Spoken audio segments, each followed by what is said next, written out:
The natural soundscape. In 1960, an ocean research vessel from Columbia University, the VEMA, carried out one of the most dramatic sound experiments in history.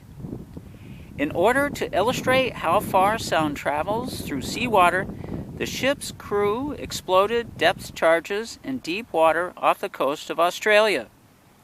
The sounds were picked up in waters off Bermuda, a distance of 12,000 miles, almost halfway around the world.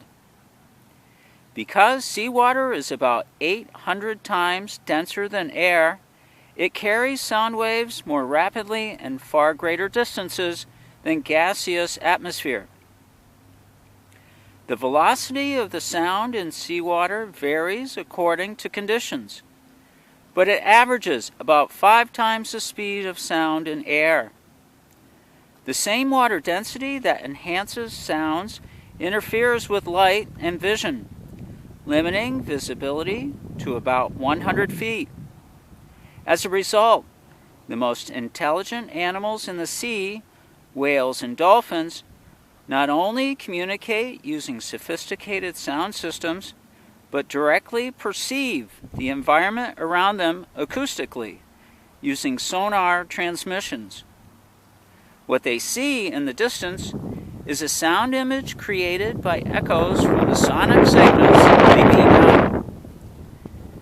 The pervasiveness of sound sensors in the sea is not limited to mammals.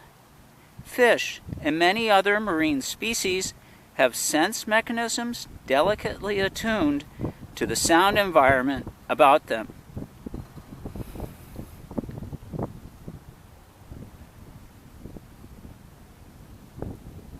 And that is the natural soundscape.